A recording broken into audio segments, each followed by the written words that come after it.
As I walked out to get my mail and was met by 3 cops, 4 marshals, and an FBI agent. They just came in, showed me a picture of him in the store. They just said, is this your son? I said, yeah. Our story begins in Independence, Missouri. In the evening hours of October 16, 2016, the Independence Communications Center receives multiple 911 calls regarding a shooting between 2 motorists. Dispatch informs officers of a woman who had been shot and was in distress near the intersection of Winter Road and Sterling Avenue. The officers arrive at a scene of absolute chaos. A woman is lying on the ground next to her vehicle covered in blood, and a girl, the woman's niece, is crying out for help. Inside the minivan is a young child and an infant. Officers removed the woman's niece and children from the area so they would not have to witness what was unfolding. As they provide medical aid to the victim, witnesses surround the scene, informing officers that the shooter fled north on Sterling Avenue in a large white vehicle. Paramedics arrive and perform life-saving measures. However, the gunshot wound the woman sustained proved to be fatal. The woman's niece identifies her as 22-year-old Whitney Gray. After securing the scene, police collect statements from witnesses. We have multiple witnesses on scene here. I only heard 1 gunshot. She was the driver. He cut her off or something, and then I heard the shot. I was behind him, and then I seen him speed off, and then I just pulled over. He was in a white truck or white SUV. Witnesses described someone in a large white vehicle opening fire on Whitney's minivan and driving away. Officers called detectives to the scene. Detective Steve Brashears said Whitney was shot in the middle of her chest. He said it was a bullseye, right in the middle. Detective Brian Draveling said Whitney's car was on the side of the road, partially in someone's front yard. There was a bullet hole in the windshield, and down the road, investigators recovered a casing. The shooting occurred roughly a quarter mile south of where Whitney's vehicle stopped. Following the shooting, the minivan traveled across a set of railroad tracks and came to rest in the front yard of a home. Whitney's brother, Dylan Gray, received a call from his niece, the same niece who was involved in the incident. She was screaming, "She's been shot, she's been shot."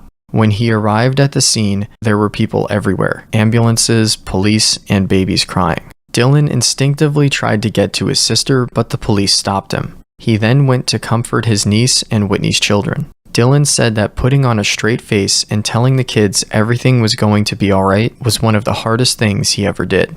Dylan then called his and Whitney's father, Sean Gray. Dylan said that he could hear his father break into pieces. Sean said that everything went numb. His wife and Whitney's stepmother, Connie, said she felt sick and wondered how Whitney's boys would react. Dylan said that Whitney was the glue that held their family together. 22-year-old Whitney Gray is a mother of 2 young kids. Friends and family describe her as a fun-loving mom who loved to throw elaborate holiday parties. She enjoyed playing with and caring for her kids. Back at the scene, detectives and officers knock on doors, asking if anybody has surveillance cameras on their homes. They found a house north of the incident with working cameras. Detective Todd Winborn searched through the footage from a few minutes before the 911 calls at 7:38 p.m. On the right side of the screen, Whitney's minivan comes to a stop on the side of the road after the shooting had occurred. They rewind the footage to a few seconds earlier. Based on witness statements, the suspect vehicle, a large white truck or SUV, would have been in front of the victim's car. As they play the footage, a large white SUV drives through the same area as Whitney's vehicle is coming to a stop. Detectives got their first glimpse of the suspect vehicle. However, the license plate was not visible. The footage is brought back to the station for further analysis. In the meantime, investigators sit down with Whitney's niece to get her recollection of what happened. Your mom and dad get in here, we'll talk, okay? Can I get you anything? You need water or anything? Water would be great. Okay, hold on 1 second, so I grab one.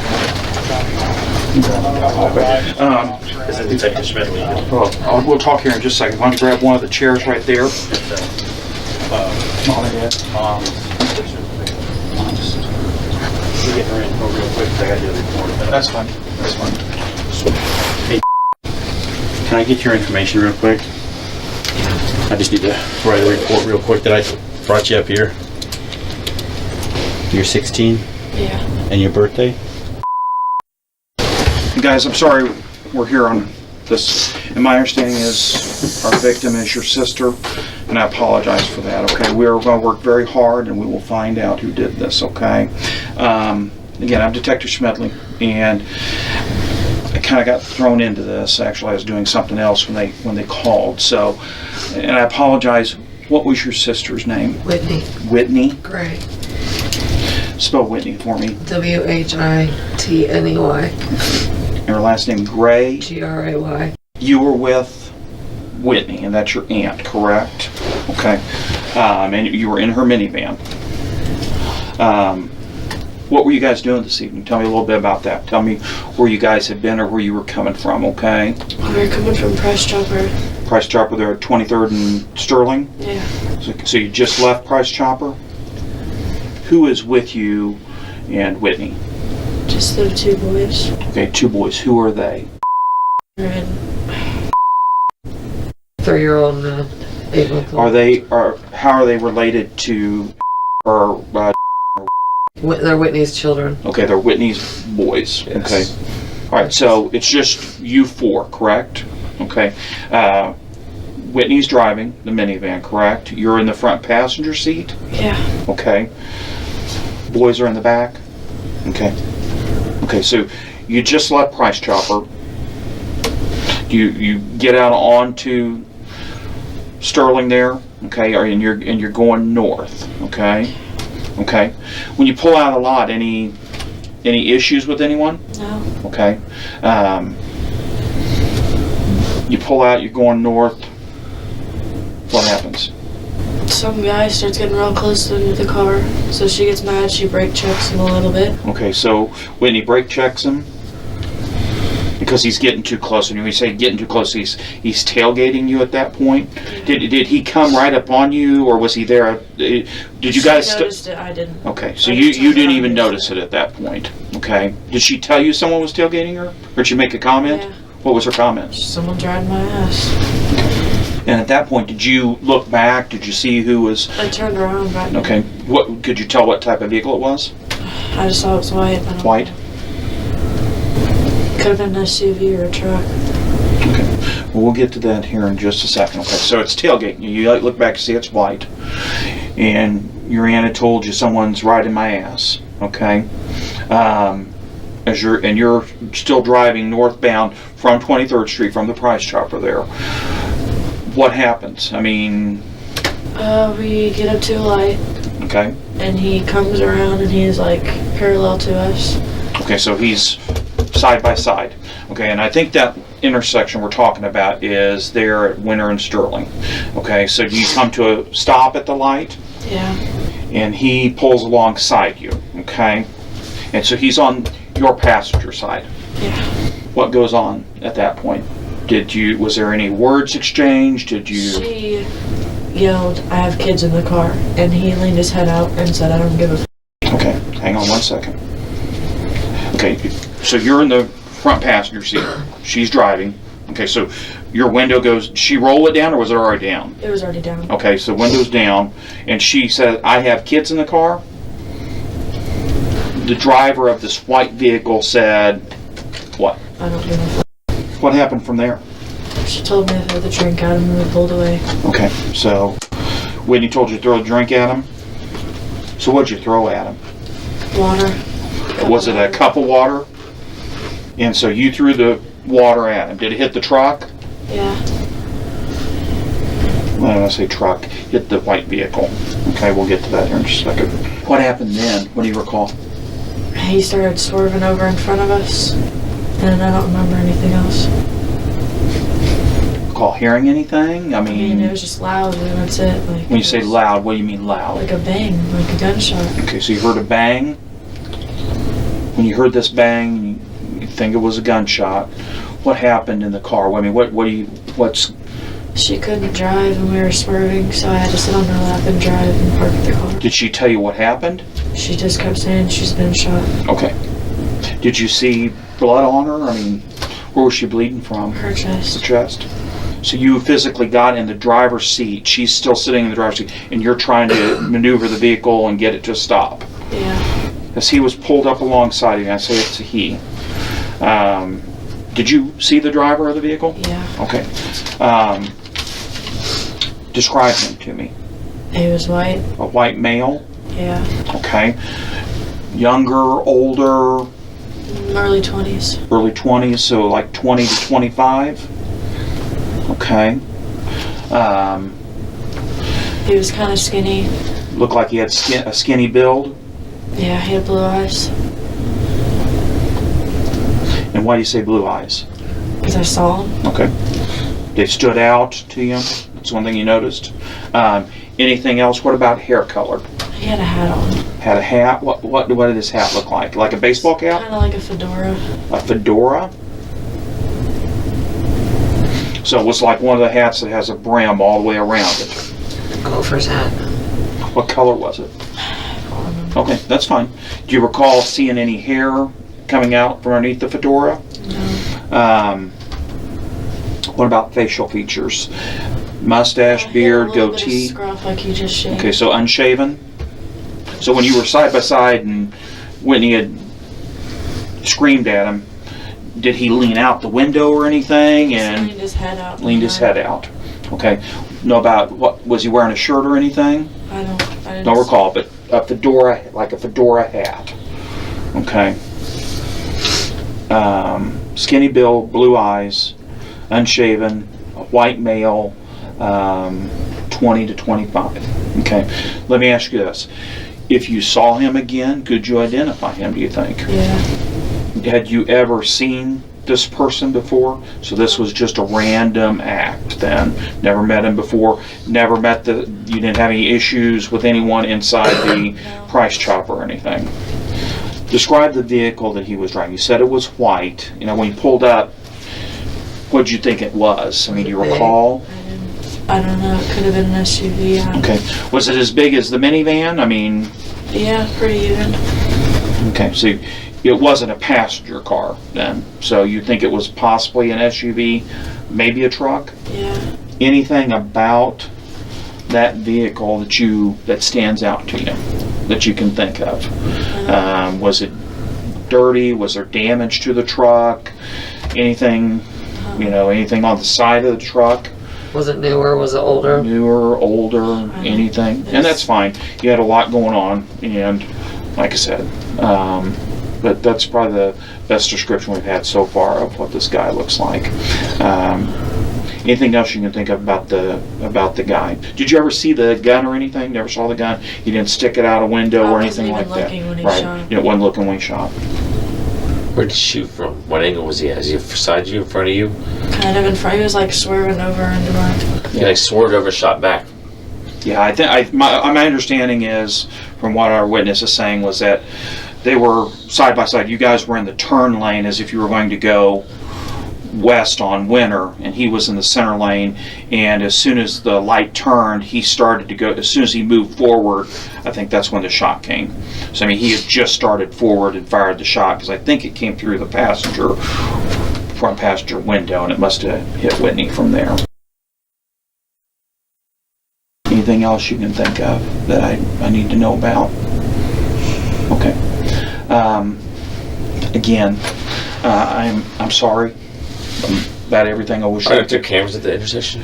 We're going to check on everything. Right. I'll be honest with you, I doubt that there's cameras at the intersection. Now, that doesn't mean that there's not some surveillance at a business or something. Well, right there at the Quick doctor's Trip, office. Yeah, I and know. that's one of the things we'll check out. We're The going to flower look. shop I know has it. Yeah, we're going to check everything. But like I said, we'll get them. Okay, just have patience. So we got a lot of detectives working on it right now. This is crazy. Yeah, it is. Yeah, it is. It absolutely is. This is. Of a road rage, pretty much is what it was. Yep, I agree. Okay, we'll let you get out of here. That way, if you want to take her home or anything, okay? Yes, I do. I appreciate you bringing her up. Again, I'm sorry for everything. If you need anything, don't hesitate to call up here, okay? We're going to go right. To ensure that this incident did not stem from an interaction at the price chopper, Detective Draveling takes a look at the grocery store surveillance. Whitney Gray, her 2 children, and her niece enter the store. The detective follows them around the store, looking for any unusual interactions they may have had with a possible suspect. The group did not have any arguments or anything else inside the store that would have prompted this homicide to occur. Detectives moved to the exterior cameras. Whitney's niece had brought the minivan to the front of the store. With her 3-year-old already in the car, Whitney handed the groceries to her niece in the front passenger seat, then strapped her 8-month-old in the car seat. Detectives follow the minivan through the parking lot.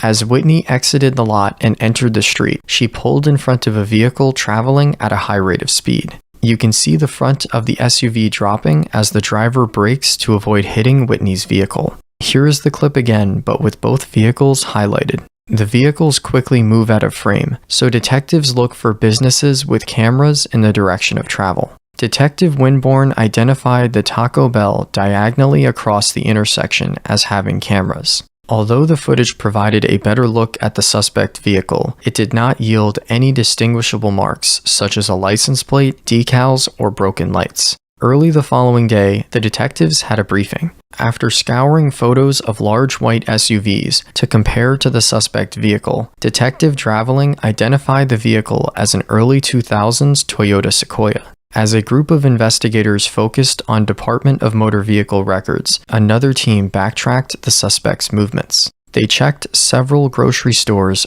residences, and apartment buildings on Sterling Avenue south of the price chopper. Unfortunately, all of the footage they retrieved was of cameras facing the wrong direction or low-quality video, making vehicle identification impossible. After coming up short, they expand their search further south, just over 2 miles. The next place to check was the Quick Trip gas station and convenience store. From working on previous cases, they know the store has cutting-edge surveillance. The detectives must move quickly as the Quick Trip was set for demolition the next day. They queued up the footage to 10 minutes before the shooting. Detective Draveling immediately spots a white SUV pulling into the Quick Trip parking lot. As the vehicle got closer and the detail increased, he determined it was an early 2000s white Toyota Sequoia. The vehicle parked at the front of the store, almost directly in front of a camera.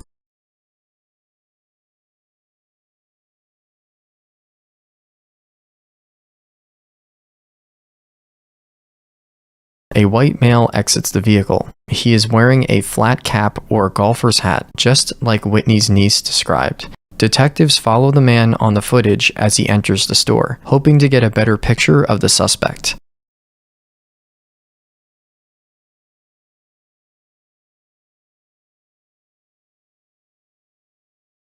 The man walks towards the refrigerated section. The store is up for demolition the next day. Many of the shelves are empty as they liquidate merchandise. The man's demeanor changes after he looks through the glass cooler door, evidently not finding what he is there for.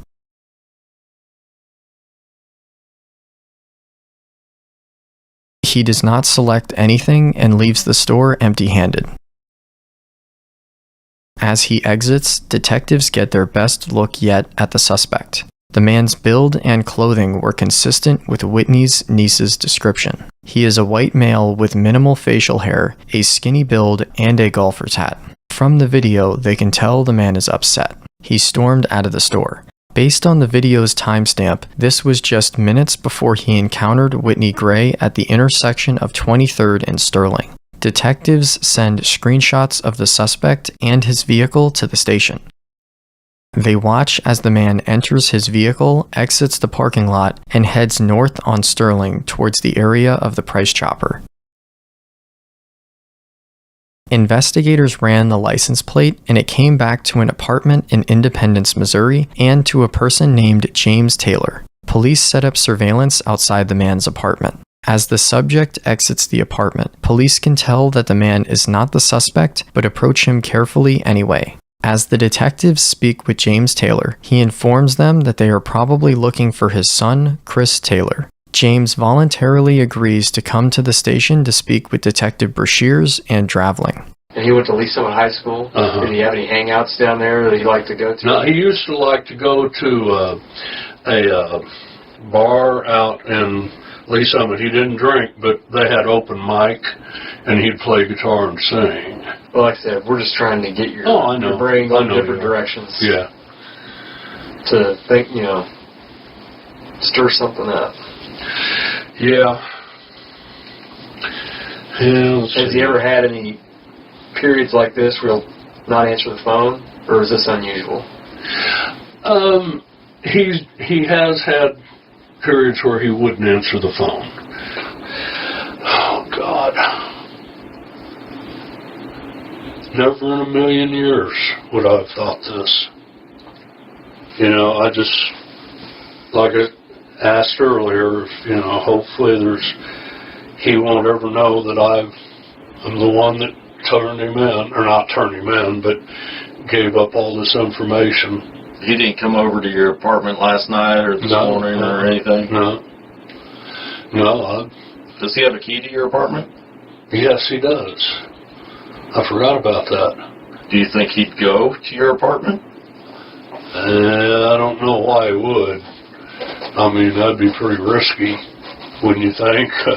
Of course, if you don't know, apparently he wasn't thinking straight anyway.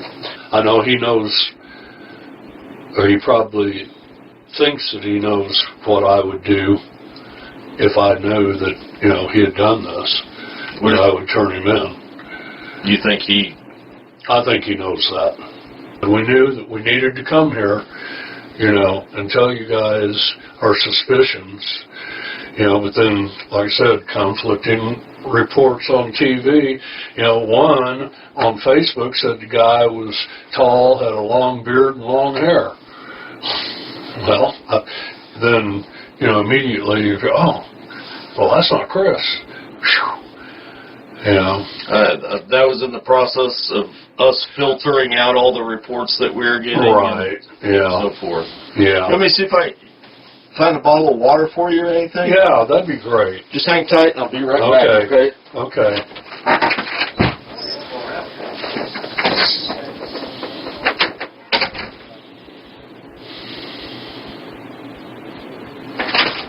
Hey, how are you? Okay, how are you? Good. I'm Sergeant Hal. That's him. Okay. I just wanted to confirm. Hang on just a Where second. did you find him? We haven't found him yet. Oh, okay. This is a surveillance video, but I wanted to make sure. Oh, okay. Give me just a second.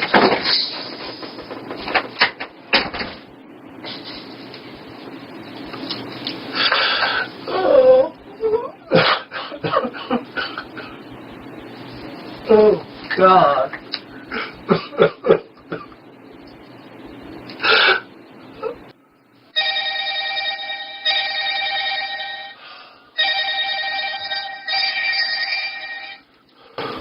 Hello? Hi. No, Becky, I'm at the police station. They came and got me. They came and got me. Questioning. As I walked out to get my mail and was met by 3 cops, 4 marshals, and an FBI agent. They just came in, showed me a picture of him in the store. Yeah. I don't know. They just said, is this your son? I said, yeah. And, I've told them everything I know. No sense hiding it. So, anyway, and they already knew where he lived. No, that's all right. I'll call you guys when I get home. Well, I had a call from my ex-wife. Yes, sir. I went ahead and I answered it. Sure. I told her where I was. Sure. No sense lying about it, and told them that they were going to be being questioned. They're going to be questioned. They're not going to run. She's just like I am. They have nothing to hide, and they even know less than I do.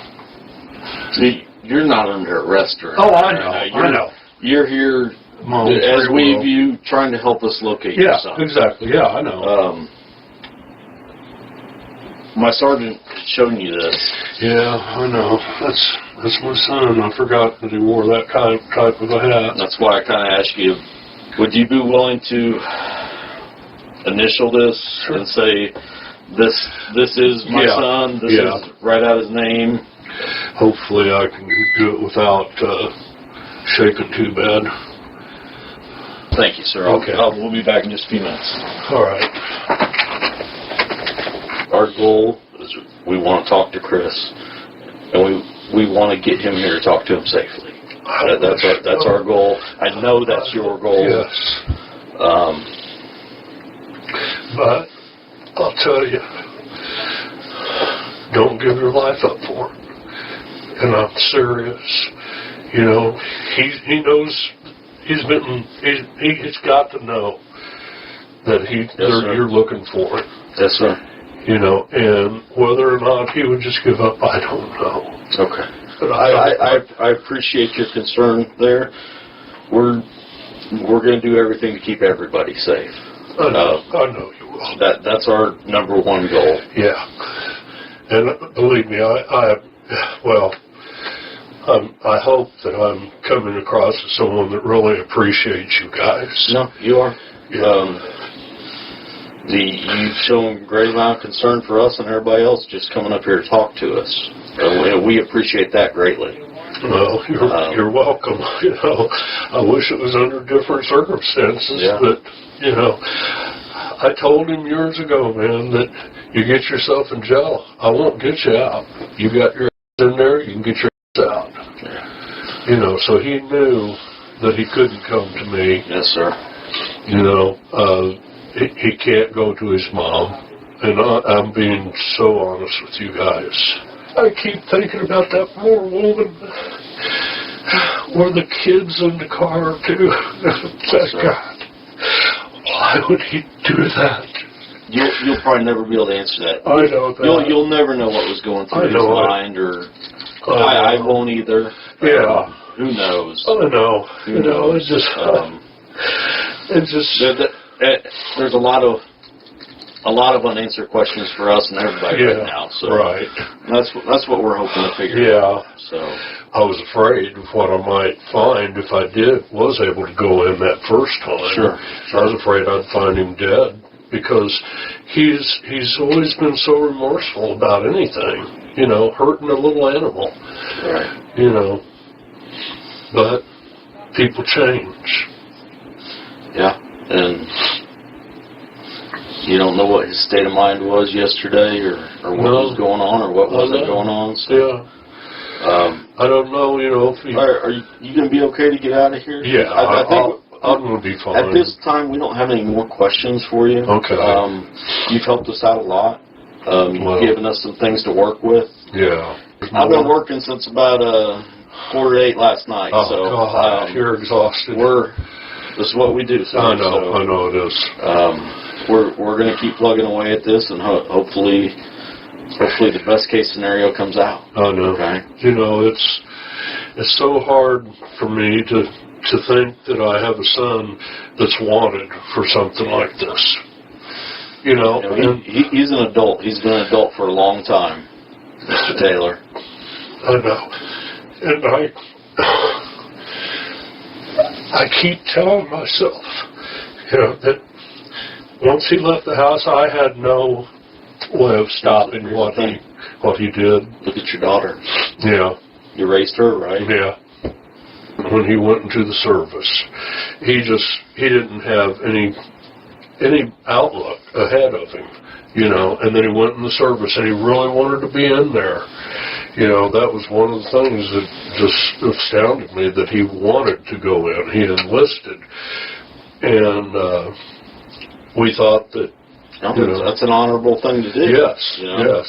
And then when he came out, he went right to work. And so we thought everything was cool. They just don't have a flashing light on them, do they? That says, I'm turning. You know, it's the hardest thing I've ever had to do is to sit and talk about my son like this. But I wish to God that all these people whose sons are out killing other people would do it. They could take a lesson from you. They really could. Well, I hope everyone thinks that. I think anyone with the right mind and a moral conscience and people that want to do the right thing, I think everybody will think that, sir. Yeah, I hope so. Investigators believe that there is limited time to capture the well-armed killer, as he may go off the grid, leaving no way to track him down. While further researching Chris's vehicle, they discovered that he financed it from a local dealer. Detectives contacted the dealer, who confirmed that the vehicle had GPS and that they were able to track it. The dealer informed police that the vehicle was on Interstate 90 in Box Elder, South Dakota. Believing Chris is on the run, likely headed to the Rocky Mountains, detectives notify South Dakota State law enforcement.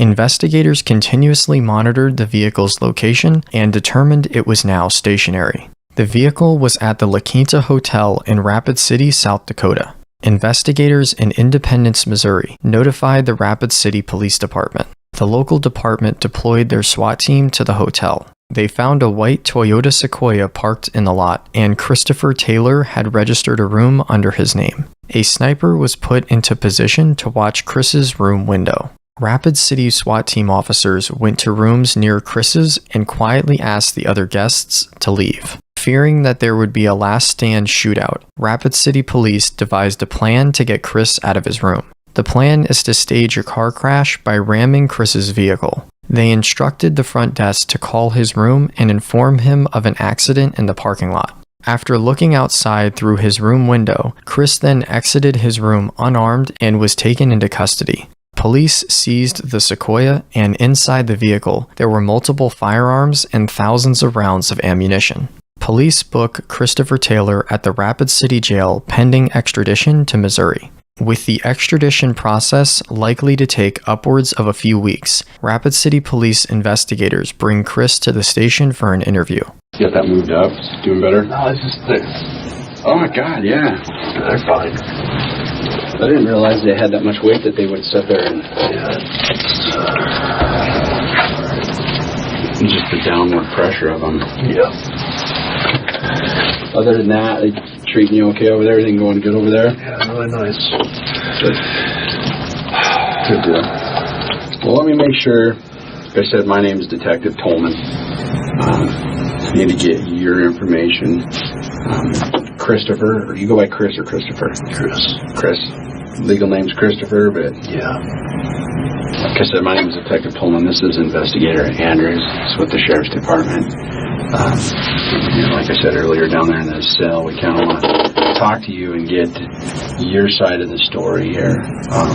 We got contacted by the different agency, obviously, and asked if we could try to make contact with you. And that's how, we located you at the motel. So we want to talk to you a little bit about that. Are you originally from Missouri? Yes. Okay, born and raised there? Yes. Okay. Did you go to high school, college, or? High school. High school, any college? A little bit. Didn't finish it though. Didn't finish it? What college did you go to? Longview Community. Just a small community college. What were you going to school for?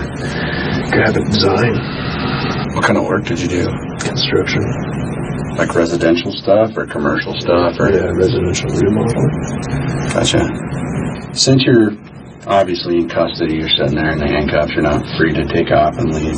We have to read you Miranda. Okay, that's part of what we have to do when you're in custody. Okay, I'll read you through these, and at the end we'll see we can talk to you about what happened. Right? You have the continuing right to remain silent and to stop questioning at any time. Anything you say can be used as evidence against you. And you have the continuing right to consult with and have the presence of an attorney. And if you cannot afford an attorney, one will be appointed for you. I see you shaking your head up and down. Yes, you understand all those rights? Yes. Okay. Keeping those rights in mind, do you wish to waive them and speak to us now? I don't waive my rights, but I will speak to you. Okay. You know why we're here. You know what we're wanting to probably talk about. And we've got, especially us, we've got one side of the story that was given to us from law enforcement in Missouri. And kind of just a synopsis of what they did as far as their investigation and what they found out. And we want to see, basically your side of the story and see where it, fits in with their investigation. You seem like a pretty honest guy to me so far. I'm hoping we can have just a good open discussion and kind of iron out all the details. The incident that we're investigating, obviously, was a gal getting shot. And that happened on the 16th, so that would have been Sunday evening. I'd like to go back to, say, Sunday morning. If you can recall back, Sunday morning and kind of give us a rundown of what you did that day leading up to, this incident happening. And I'll just kind of leave it open to you to just kind of fill us in what your day was like.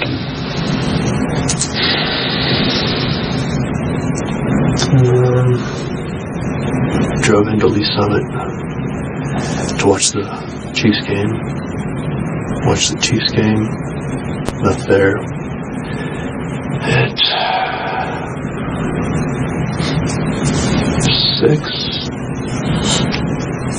6:15.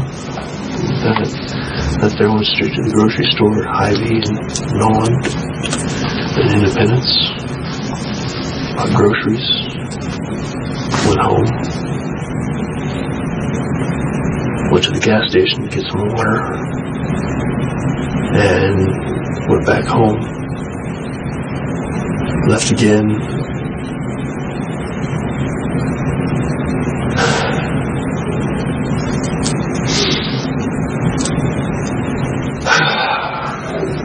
Heading north on Sterling. And I was sitting at the light at 23rd Street in Sterling. There's a vehicle in front of me. Go from one to the right. We started, the light turned green, we were going up the hill. And the car in front of me was going slow. And I was just sitting there waiting for them to speed up, but they didn't, so I waited for somebody to clear off to the side, and I sped up and went around them to get up to the speed limit. And right then, the van starts speeding up next to me and yelling at me, and I rolled out the window, and she says, "My kids are in the car." And I said, "Okay, well, you can at least do the speed limit." And I started to speed up. They sped up too, and whoever was in the passenger seat threw something at the car. And with my training and everything, it was almost like reacting to contact. And it was instantaneous. It didn't even think, it just happened. And I don't know why, but it was a negligent discharge without looking. So I fully admit to making the shot, but God knows I didn't mean it to happen. What happened after that? I freaked the out. I couldn't, it was like,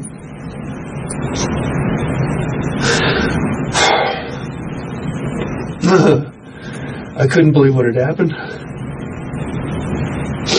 I panicked, and I'm like, "Oh my God, what did I do? What did I do?" So I didn't know what to do. I just hit the gas. I turned, I went back home, and I sat there, and I'm like, stewing over this, and I didn't know what the hell to do. I was so freaking scared. And I sat there. I didn't know what had happened. All I knew is that I had freaking negligently discharged my freaking firearm in the city limits. So I went home, I heard on the radio that someone was shot and killed, and I freaked out. I couldn't believe it. So I panicked. I started packing up all my stuff. Originally I was packing it just to freaking get it out. And I'm like, I didn't know what to do. So I put everything in the car and I just started driving. And here we are. You appear to be a guy that tries to do right. Never done anything caring wrong. person. And I don't think you meant to kill somebody here. I never meant to hurt anybody at all. And I can obviously tell you're really remorseful about the chain of events and what happened. Hey Chris, when you mentioned training, what's your background? The Army. Army time? What'd you do there? I just went through basic and AIT, but I had to get out for a financial hardship separation. Okay. No, just training wise, just like anything else, it's just tactical training. It's just like the police do, they react to contact. If maybe I didn't do it correctly, I don't know what the hell I was thinking, but it was just natural. Yeah, it happened fast. But let me ask you a question. I'm guessing you're talking with a handgun, was it? Yes. What kind of handgun? A Smith & Wesson M&P 40 caliber. 40 cal? Full size M&Ps. 4.25 barrel. So typically, it would be an object in your car for protection, that kind of thing? Yeah, it's a daily carry. Okay. So do you carry it on your person or in the vehicle or either? In the vehicle. Okay. So like in that particular day, where would it usually be kept? Right next to me, between the seat and the center console. So not in it, but kind of in that crevice there. Yeah. Is it holstered up or holstered? Yeah. Okay, so there's a holster there for it. You recognize anybody? Wasn't anybody you knew or had run into? No. And you mentioned an object being thrown.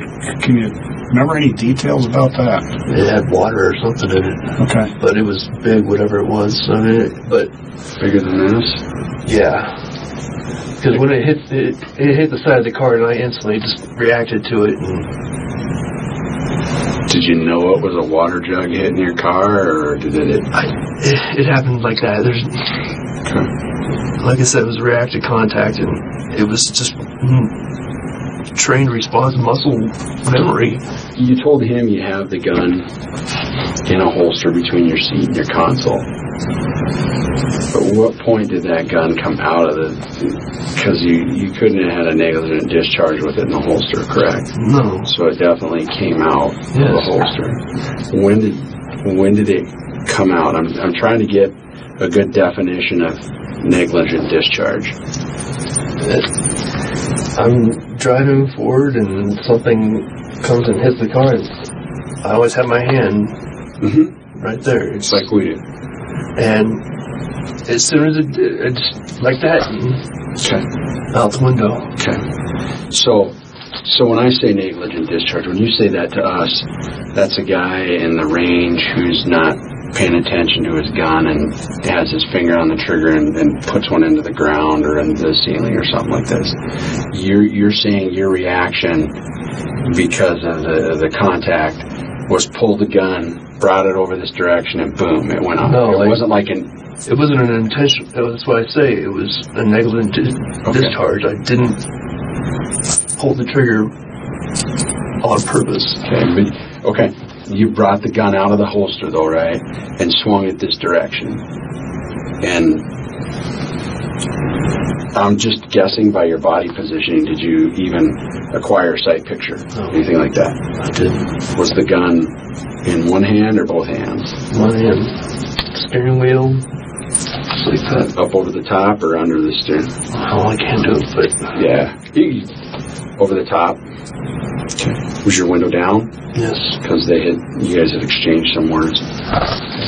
Were you meaning to display this gun to somebody? Like they're It was exchanging words or something like that? You don't know what they're to the point they're throwing stuff at you? Is display this gun to back them off?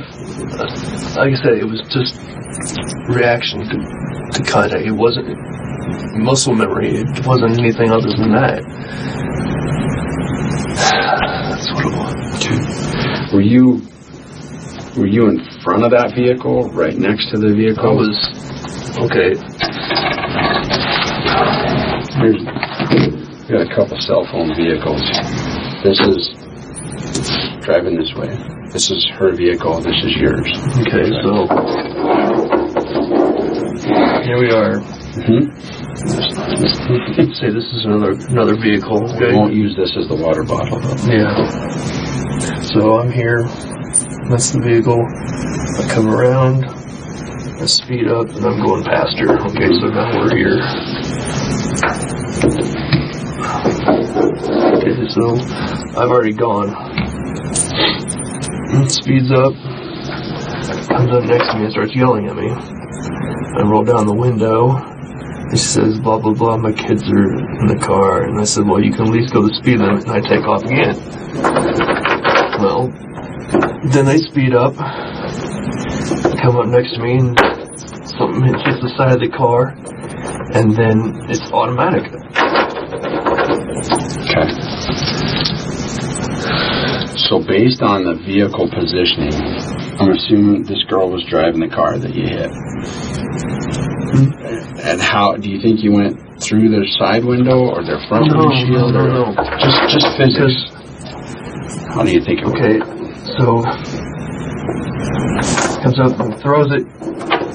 I accelerate at the same time to get away, and I'm coming around like that.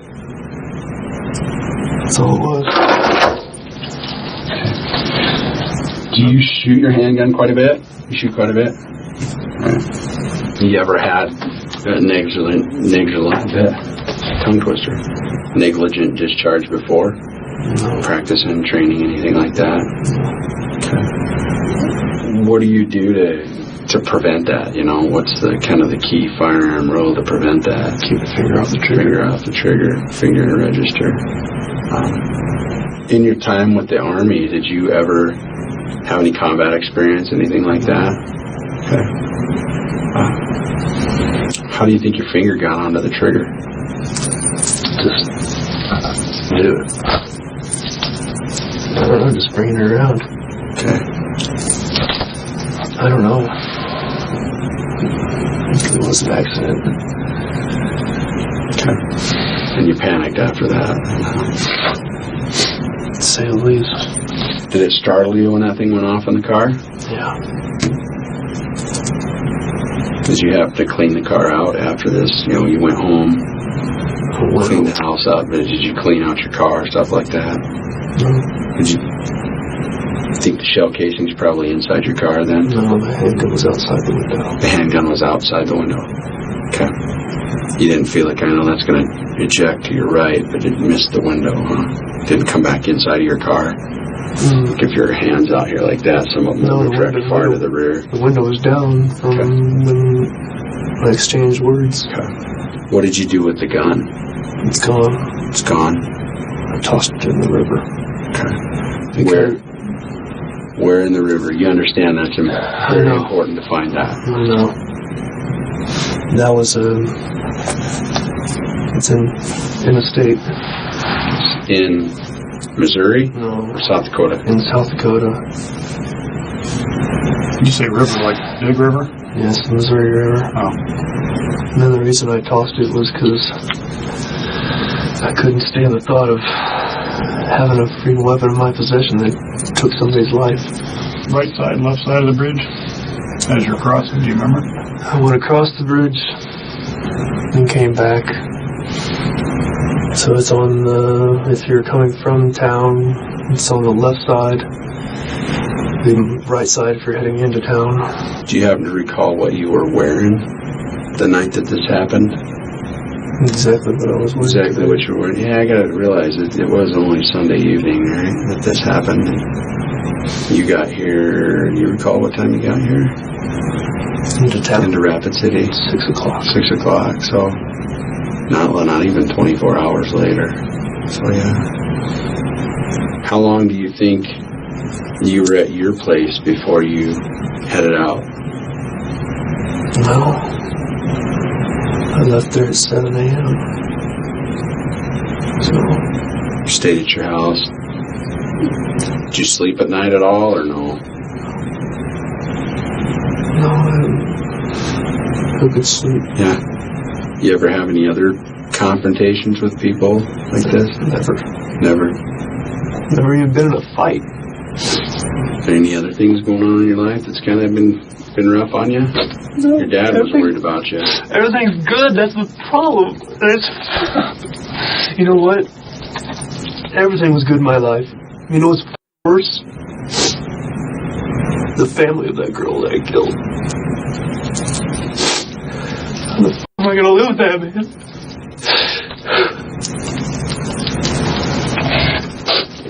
So I thought that when I joined the Army that I would be able to do the job. And this is probably a damn good thing that I didn't. That I had to get out. I don't know how anybody could handle doing this.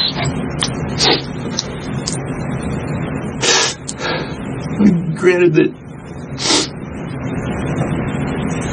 in war it's justified, but what I did, no, it's not. Did you tell anybody else about what happened? Nobody knows. That you can confide in?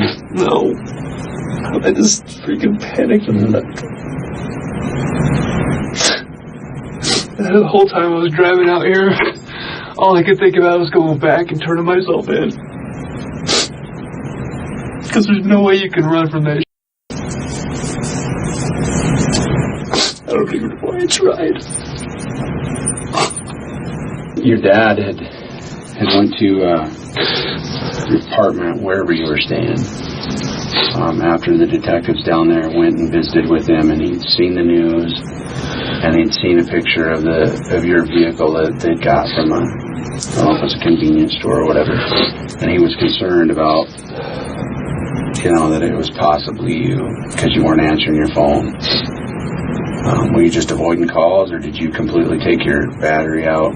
No, my phone was on the whole time, but when I left, I just took the battery out. Well, what did you get the AR for? I've had it for a long, long time. Okay. Your dad thought it had been taken out of the apartment. Did you take it when you loaded up to leave, or was it already in your car? I took anything that was worth a lot of value to me, that I just loaded it up and just left.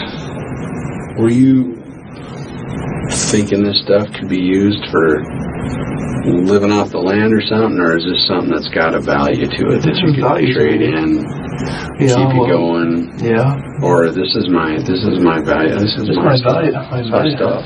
Yeah, that's my stuff. It's what. I love the outdoors. It's who I am, and I didn't want to leave it behind. Yeah, I think your honesty in this, and whether there's obviously going to be some debate whether it's believed that this was negligent, like you got a gun out of a holster up here and pulled the trigger, if that was an accident, or if you meant to crack a round off. But no way in the world did I think I'd hit a car, let alone hit somebody. That's a 1 in 1,000 shot. I think if you're trying to make it, that's going to be debatable.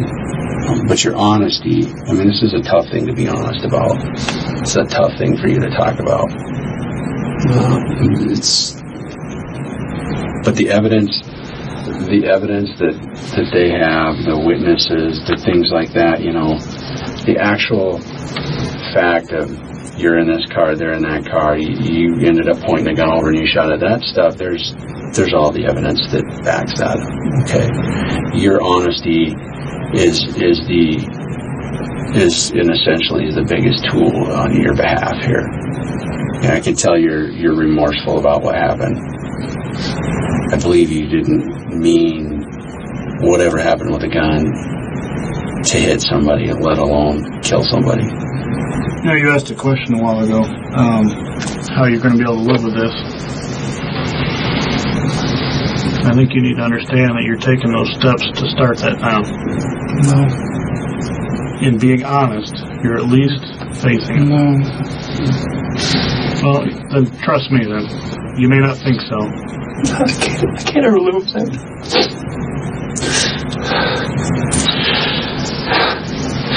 I just think about what it was my family would be. I understand that.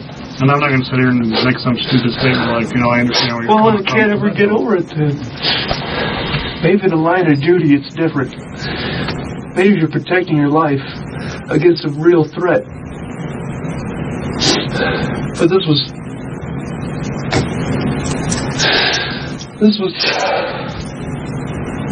just freaking reflex. It was muscle. I mean, I was close behind her because she was going so slow. But right. But when you came around her, you guys were in a pretty average distance. Yeah. I mean, I got over to the lane completely before I started accelerating forward. Okay. And nothing exchanged between you two until she caught up that time. Yeah. Okay. And did she motion or gesture or give indications that made you feel threatened at any point, or? No. Okay. Just listening to you talk about firearms and stuff like that. You read a lot of firearms magazines, watch any shows like that. You use some terminology that either tells me that you've got the training or you at least got an interest in it. I have knowledge of it. I mean, like I say, it's what I like. Mm-hmm. Just enjoy firearms. We probably won't have the opportunity to talk to you again. I don't know. I guess we could if there were some follow-up questions that we had for you. First step of any possibility of it is being honest. Boy, if you were to just hash this down and deny it, blame it away, you wouldn't have any chance. God will never forgive me. He does. He forgives. Murder is an unforgivable sin. Yes, it is. We may or may not cross paths again, but if you got some questions, if you want to talk to us again, you can sure ask. You know, just let the COs know over there. Do you kind of know the process, what's going to happen from here for you as far as here's what getting back to Missouri? Yeah, I know. Anything else, Chris, you think we ought to know? I mean, it's an opportunity. It's a conflict situation, and we get that. I told you everything.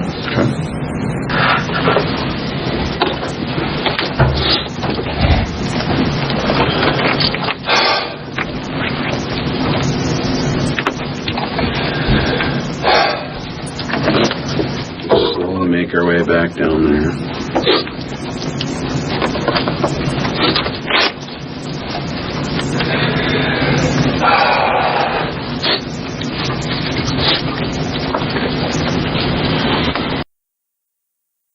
Obviously, as we dig further into this stop, communicate back and forth with the law enforcement back there in Missouri, you know, we end up with more questions and stuff like that we want to ask you. This is just more little details and not major things. I mean, we really talked about the bulk of what we needed to yesterday. This is since you're still in custody. It's a different day. We've taken you back. We got to advise you of your rights again. Just a formality. You want to talk to us without an attorney? I will. Okay. I'm going to need character witnesses, obviously, when this goes to court. And you can ask anybody that knows me that I'm the laid back, you know, just easygoing. I'll do anything for anybody. I'm not a crazy survivalist prepper. That's not who I am. But I do prepare. Yep. So you wouldn't define yourself as somebody that gets angry quickly over events?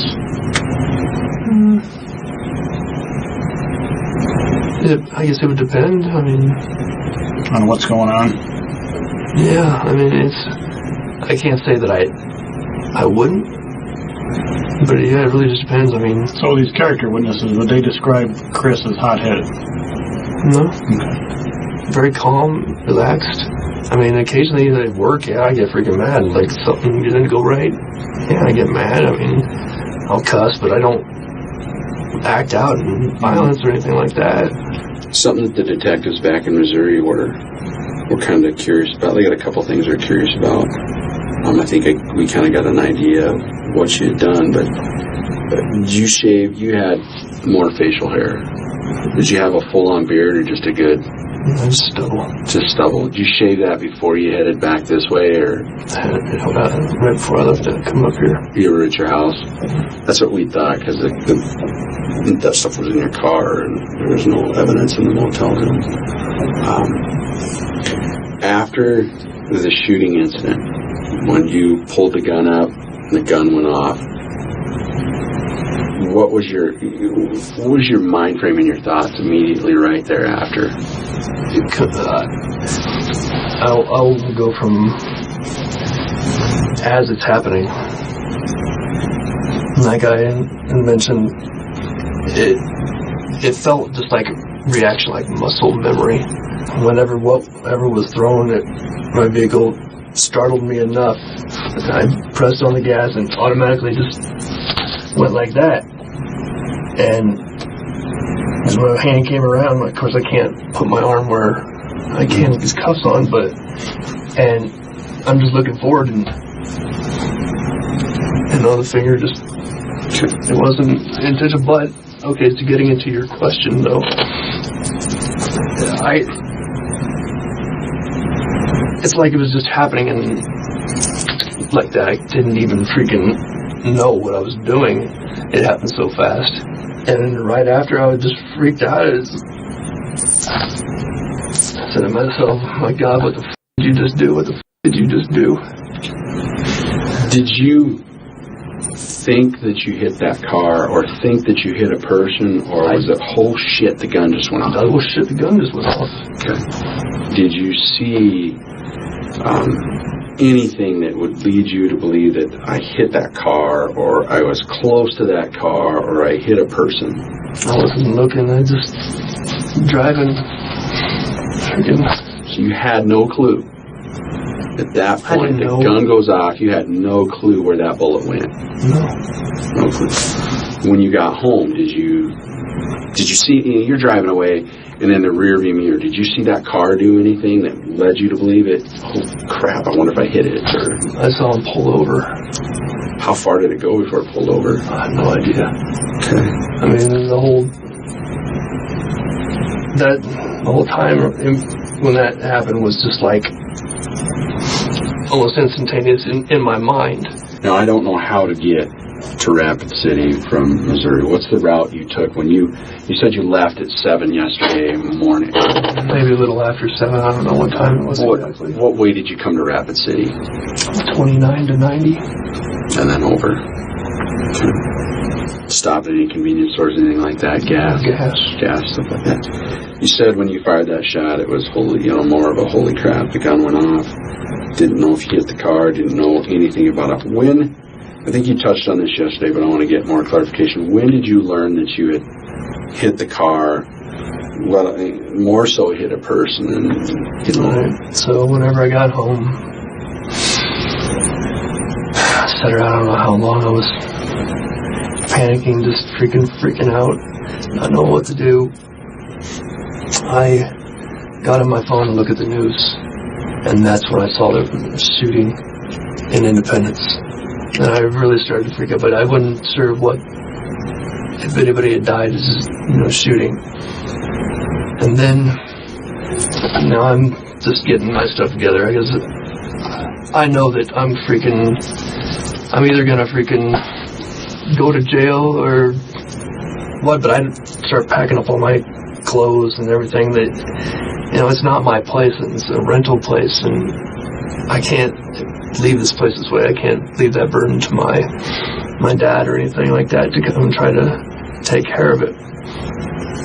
And then at 7 o'clock in the morning, or slightly there before, whatever, my alarm clock went off for work, and the announcement came over the radio that someone had died in that shooting. That's when I lost it.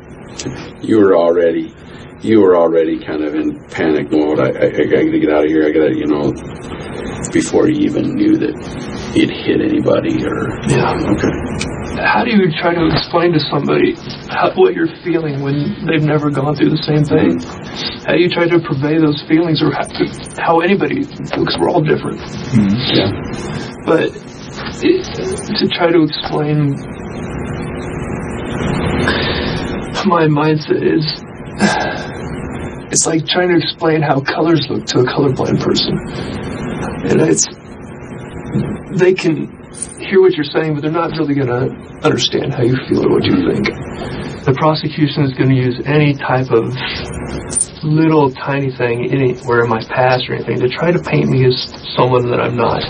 Like, that's why we were talking about the whole survival thing, being labeled as a crazy prepper or something like that. That's what they're going to do to me. And that's not who I am. Know, too, that your defense is going to have access to all the same stuff. You know, everything that we have. But at the same time, when stuff gets put out in the media, it becomes impossible for a fair trial. Yeah. We deal with that here, too. Facebook. It's one of our greatest tools, but it's one of our biggest enemies, because when something bad happens with a law enforcement officer, it goes out and it's the gospel truth. Yeah. And we're labeled this, we're labeled that. Heck, you know, you see firsthand down in Missouri what's going on. We know there's problems. You know there's a lot of good cops, but we're dealing with stuff that's happened down there. You know, it's the same thing. It can happen to anybody. Yep. That's kind of what we're looking for the passcode for the phone for. It's a quicker, easier way to just access it. They don't have to hook it up and try to... Can I wait on that for my lawyer? Yep. And that'll be down the road.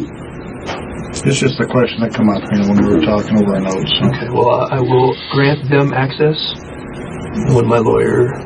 They'll probably still go ahead and work on getting a search warrant. And if there's some certain phones they might be able to get access to without the passcode. I don't know. They're going to force it. I mean... No, they'll even... I think we have... Well, I don't want to make this difficult. I just want to protect myself, you know? That's fine. No, that's perfectly fine. Even if you said, hey, this is my passcode right here, this is how you're going to get into it, they're still going to go write the search warrant, so a judge looks at it and says, yeah, it's reasonable. You guys got probable cause to want to check that phone out. And so then they would just have a passcode at that point. That's the reason. But you can... No, I mean... You can talk to them down there about it. I don't want to... You know, because I've been open about everything else. It just... Digital technology is like... It's a double-edged sword like anything. And I'm not hiding anything, and I don't want anybody to think that I am. So, if it helps me out more to give it right now, I'll do it. But I would still like to wait. That's cool. Until my... I think you're very reasonable to do that. And we get this, you know. Yeah. In our world, things like Google, we were sitting here talking about this earlier on something else, but we love Google, but as a private citizen, you hate it. It's Big Brother. Like you said, double-edged. I mean, it's good, but it's not good. So, we get it. So.